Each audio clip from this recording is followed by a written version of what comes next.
ನಾನು ಮುಖ್ಯಮಂತ್ರಿಗಳು ಹೇಳ್ತೀನಿ, ಮುಖ್ಯಮಂತ್ರಿಗಳೇ, ಇದು ವಿಧಾನಸಭಾ ಚುನಾವಣೆ ಅಲ್ಲ, ಇದು ಲೋಕಸಭೆಯಲ್ಲಿ ನಡೆಯುವ ಚುನಾವಣೆ. ಲೋಕಸಭೆಯ ಚುನಾವಣೆಯಲ್ಲಿ ರಾಷ್ಟ್ರೀಯ ವಿಚಾರಗಳು ಮುನ್ನೆಲೆಗೆ ಬರ್ತವೆ, ಚರ್ಚೆ ಆಗ್ತವೆ. ನಮ್ಮ ಲೀಡ್ರು ನರೇಂದ್ರ ಮೋದಿಯವರು, ನಾವು ಚುನಾವಣಾ ಪೂರ್ವದಲ್ಲೇ ಮೈತ್ರಿ ಮಾಡಿಕೊಂಡಿದ್ದೇವೆ. ಇಲ್ಲಿ ಕೋಲಾರ, ಮಂಡ್ಯ ಮತ್ತು ಹಾಸನದಲ್ಲಿ ಜನತಾದಳ ಸ್ಪರ್ಧೆ ಮಾಡಿದೆ, ಅವ್ರಿಗೆ ನಾವು ಬೆಂಬಲಿಸ್ತಾ ಇದ್ದೀವಿ. ಉಳಿದ 25 ಕಡೆಗಳಲ್ಲಿ JDSನವ್ರು ನಮಗೆ ಬೆಂಬಲಿಸ್ತಾ ಇದ್ದಾರೆ. ಲೋಕಸಭೆ ಚುನಾವಣೆಯಲ್ಲಿ ಬಿಜೆಪಿಯಿಂದ ಪಂಚಮಸಾಲಿ ಸಮುದಾಯಕ್ಕೆ ಒಂದೇ ಒಂದು ಟಿಕೆಟ್ ಕೊಟ್ಟಿದ್ದಕ್ಕೆ ವಚನಾನಂದ ಶ್ರೀಗಳು ಬಿಜೆಪಿ ವಿರುದ್ಧ ಗುಡುಗಿದ್ದಾರೆ. ಕರ್ನಾಟಕದಲ್ಲಿ ಬಿಜೆಪಿ ಅಂದ್ರೆ ಅದು ಲಿಂಗಾಯತ ಅನ್ನೋ ವಾತಾವರಣ ನಿರ್ಮಾಣವಾಗ್ಬಿಟ್ಟಿದೆ.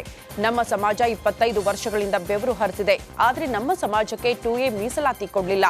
ನಮ್ಮ ಸಮುದಾಯವನ್ನ ತುಳಿಯುತ್ತಿದ್ದೀರಿ. ಹೀಗಾಗಿ ರಾಜ್ಯಾದ್ಯಂತ ಸಂಚಾರ ಮಾಡಿ ಜನಾಭಿಪ್ರಾಯ ಸಂಗ್ರಹ ಮಾಡಿ ಸೂಕ್ತ ನಿರ್ಧಾರ ತೆಗೆದುಕೊಳ್ತೇವೆ ಅಂತ ಬಿಜೆಪಿ ವಿರುದ್ಧ ಗುಡುಗಿದ್ದಾರೆ. ವಿಜಯನಗರದ ಹೊಸಪೇಟೆಯಲ್ಲಿ ಬಿಜೆಪಿ ಅಭ್ಯರ್ಥಿ ಶ್ರೀರಾಮುಲು ಅಬ್ಬರದ ಪ್ರಚಾರವನ್ನ ನಡೆಸಿದ್ದಾರೆ. ವಾಲ್ಮೀಕಿ ಸಮುದಾಯ ಮತ್ತು ಇತರೆ ಸಮುದಾಯಗಳ ಮತಗಳನ್ನ ಸೆಳೆಯಲು 7 ಕೇರಿಗಳ ಭೇಟಿಯನ್ನ ನೀಡಿ ಮದಕರಿ ನಾಯಕ ಪುತ್ಥಳಿಗೆ ಮಾಲಾರ್ಪಣೆ ಮಾಡುವ ಮೂಲಕ ಮುಖ್ಯ ಪ್ರಚಾರವನ್ನ ನಡೆಸಿದ್ರು. ಇದೇ ವೇಳೆ ಶ್ರೀರಾಮುಲು ಮತ ಶಿಕಾರಿಗೆ ಮಾಜಿ ಸಚಿವ ಆನಂದ್ ಸಿಂಗ್ ಸೇರಿದಂತೆ ಅನೇಕ ಬಿಜೆಪಿ ನಾಯಕರು ಸಾಥ್ ನೀಡಿದ್ರು. ಹಾಗಾಗಿ ಇವತ್ತು ಅಖಂಡ ಜಿಲ್ಲೆಯಲ್ಲಿ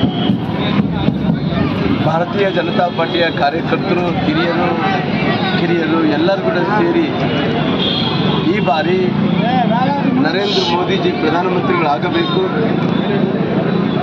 ಕರ್ನಾಟಕದಲ್ಲಿ ಕೂಡ 28 ಜಿಲ್ಲೆಗಳಲ್ಲಿ ಭಾರತೀಯ ಜನತಾ ಪಾರ್ಟಿ ಗೆಲ್ಲಬೇಕು. ಹಲವು ವರ್ಷಗಳಿಂದ ದೂರ ಉಳಿದಿದ್ದ ಉಭಯ ನಾಯಕರು ಕೊನೆಗೂ ಭೇಟಿಯಾಗಿದ್ದಾರೆ. ಸಂಸದ ಶ್ರೀನಿವಾಸ್ ಪ್ರಸಾದ್ ಮನೆಗೆ ಸಿಎಂ ಸಿದ್ದರಾಮಯ್ಯ ಭೇಟಿ ನೀಡಿ ಕುಶಲೋಪರಿ ವಿಚಾರಿಸಿದ್ದಾರೆ. ಮೈಸೂರಿನಲ್ಲಿ ಶ್ರೀನಿವಾಸ್ ಪ್ರಸಾದ್ ಭೇಟಿ ಬಳಿಕ ಮಾತನಾಡಿರುವ ಸಿಎಂ ಸಿದ್ದರಾಮಯ್ಯ ಅವರು, ನನ್ನ ಹಳೆಯ ಸ್ನೇಹಿತರು ಕಾಂಗ್ರೆಸ್ನಲ್ಲಿ ಇದ್ದವರು, ಹಾಗಾಗಿ ಅವರ ಆರೋಗ್ಯ ವಿಚಾರಿಸೋದಕ್ಕೆ ಬಂದಿದ್ದೆ ಅಷ್ಟೇ. ಜೊತೆಗೆ ರಾಜಕೀಯದ ಬಗ್ಗೆ ಹೆಚ್ಚು ಮಾತನಾಡಿಲ್ಲ, ನಮ್ಮ ಪಕ್ಷದ ಬಗ್ಗೆ ಸಿಂಪತಿ ಇರ್ಲಿ ಅಂತ ಹೇಳಿದ್ದೇನೆ ಅಷ್ಟೇ ಅಂತ ಹೇಳಿದ್ರು. ಇತ್ತ ಸಿಎಂ ಸಿದ್ದರಾಮಯ್ಯ ಭೇಟಿ ಬಳಿಕ ಸಂಸದ ಶ್ರೀನಿವಾಸ್ ಪ್ರಸಾದ್ ಪ್ರತಿಕ್ರಿಯೆಯನ್ನ ನೀಡಿದ್ದಾರೆ. ಸಿದ್ದರಾಮಯ್ಯ ಜೊತೆಗೆ ಯಾವುದೇ ರಾಜಕೀಯ ಚರ್ಚೆ ಮಾಡಿಲ್ಲ, ನಾನು ರಾಜಕೀಯ ನಿವೃತ್ತಿಯಾಗಿದ್ದೇನೆ ಅಂತ ಹೇಳಿದ್ರು. ಅದಷ್ಟೇ ಅಲ್ಲದೆ ಮೋದಿ ಸಮಾವೇಶಕ್ಕೆ ನನಗೆ ಆಹ್ವಾನ ಬಂದಿಲ್ಲ, ನಾನು ಹೋಗೋದೂ ಇಲ್ಲ ಅಂತ ಹೇಳಿಕೆಯನ್ನ ನೀಡಿದ್ದಾರೆ. ಚುನಾವಣಾ ಪ್ರಚಾರಕ್ಕೆ ಬಂದಿದ್ದಾರೆ ಕಳೆದ 2 ದಿನದಿಂದ. ಅದೇ ರೀತಿ ಈಗ ನನ್ನ ಆರೋಗ್ಯ ವಿಚಾರಿಸೋಕ್ಕೆ, ಈಗ ನಾನು ರಾಜಕೀಯದಿಂದ ನಿವೃತ್ತಿಯಾಗಿದ್ದಾರಲ್ಲ, ನನ್ನ ಆರೋಗ್ಯ ವಿಚಾರಿಸೋಕ್ಕೆ ಬಂದಿದ್ದರು. ಆರೋಗ್ಯ ವಿಚಾರಿಸಿದ್ರು. ನಿಮ್ಮ ವಿಶ್ರಾಂತಿ ಜೀವನ ಚೆನ್ನಾಗಿದೆ, ನೋಡ್ಕೊಳ್ಳಿ ಅಂತ ಹೇಳಲು ಆರೋಗ್ಯವಾಗಿ. ಭಾಳ ವರ್ಷಗಳಿಂದ ನಾವು ಅವರು ಸ್ವಲ್ಪ ಬೇರೆ ಕಾರಣಗಳಿಗೆ ದೂರ ಆಗಿತ್ತು. ಮತ್ತೆ ಇವತ್ತು ಭೇಟಿಯಾಗಿತ್ತು ಅವರ. ತುಂಬ ಚೆನ್ನಾಗಿ ಮಾತಾಡೋದು. ರಾಜಕಾರಣ ಚರ್ಚೆ ಮಾಡಲಿಲ್ಲ ರಾಜಕಾರಣದ ಬಗ್ಗೆ. ಬೇರೆ ನೆನಪುಗಳು ನಾವು ಮಾಡ್ಕೊಂಡು ಅಷ್ಟೇ. ಕಾಫಿ ನಾಡಿನ ಬಯಲು ಸೀಮೆಯಲ್ಲಿಯೂ ಕೂಡ ವರ್ಣದೀಪ ಎಂಟ್ರಿ ಕೊಟ್ಟಿದ್ದಾನೆ. ಚಿಕ್ಕಮಗಳೂರು ತರೀಕೆರೆ ಪಟ್ಟಣದಲ್ಲಿ ವರ್ಷದ ಮೊದಲ ಮಳೆಯಾಗಿದೆ. ಸುಮಾರು ಅರ್ಧ ಗಂಟೆ ಸುರಿದ ಮಳೆಗೆ ರಸ್ತೆಯಲ್ಲಿ 2-3 ಅಡಿ ನೀರು ನಿಂತಿತ್ತು. ಅದಷ್ಟೇ ಅಲ್ಲದೆ ರಸ್ತೆಯಲ್ಲಿ ನೀರು ನಿಂತ ಹಿನ್ನೆಲೆ ವಾಹನ ಸವಾರರು ಪರದಾಡುವಂತಹ ಸ್ಥಿತಿಯಲ್ಲಿ ನಿರ್ಮಾಣವಾಗಿತ್ತು.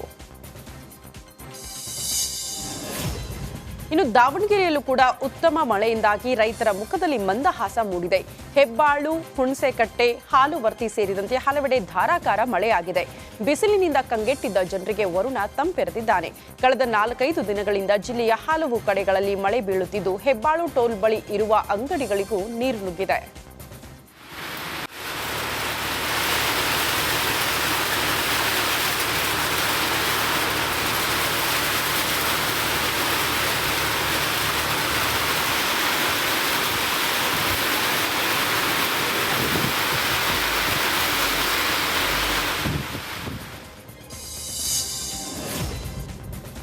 ಧಾರವಾಡದಲ್ಲಿ ಜೋರಾದ ಮಳೆಯಿಂದಾಗಿ ರಸ್ತೆಗಳು ಜಲಾವೃತವಾಗಿವೆ.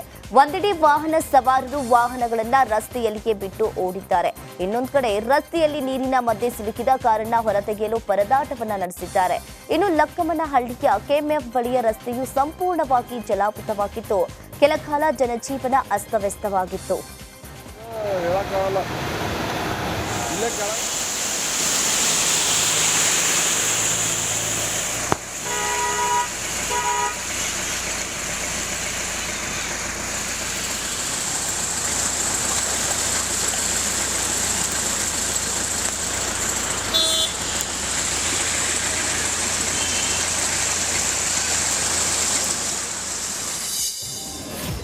ಸಿಡಿಲಿನ ಹೊಡೆತಕ್ಕೆ ದೇವಸ್ಥಾನದ ಗೋಪುರ ಕುಸಿದು ಹೋಗಿರುವ ಘಟನೆ ಕೊಪ್ಪಳ ಜಿಲ್ಲೆಯ ಕನಕಗಿರಿಯ ನವಲಿ ತಾಂಡದಲ್ಲಿ ನಡೆದಿದೆ. ಗುಡುಗು ಸಿಡಿಲು ಸಹಿತ ಭಾರೀ ಮಳೆಗೆ ತುಳುಜಾ ಭವಾನಿ ದೇವಸ್ಥಾನದ ಗೋಪುರ ಕುಸಿತವಾಗಿದೆ. ಇದರಿಂದಾಗಿ ತಾಂಡಾದ ನಿವಾಸಿಗಳು ಆತಂಕಕ್ಕೊಳಗಾಗಿದ್ದಾರೆ. ಚಿಕ್ಕಮಗಳೂರಿನ ಮೂಡಿಗೆರೆಯ ಬಿರಗೂರಿನಲ್ಲಿ ಮಳೆಯ ನಡುವೆಯೂ ಕೂಡ ಜನರು ಭೀಕರ ಊಟವನ್ನ ಸವಿದಿದ್ದಾರೆ. ಇನ್ನು ಸುಮಾರು 2 ಗಂಟೆಯಿಂದ ಸುರಿದ ಮಳೆಯನ್ನ ಲೆಕ್ಕಿಸದ ಜನ ಶಾಮಿಯಾನದ ಕೆಳಗೆ ನಿಂತು ಬಾಡೂಟವನ್ನ ಚಪ್ಪರಿಸಿದ್ದಾರೆ. ಈ ವೇಳೆ ವ್ಯಕ್ತಿಯೋರ್ವ ತಲೆ ಮೇಲೆ ದೊಡ್ಡ ಪ್ಲೇಟ್ ಇಟ್ಟುಕೊಂಡು ಬಾಡೂಟವನ್ನ ಸವಿದಿದ್ದಾನೆ.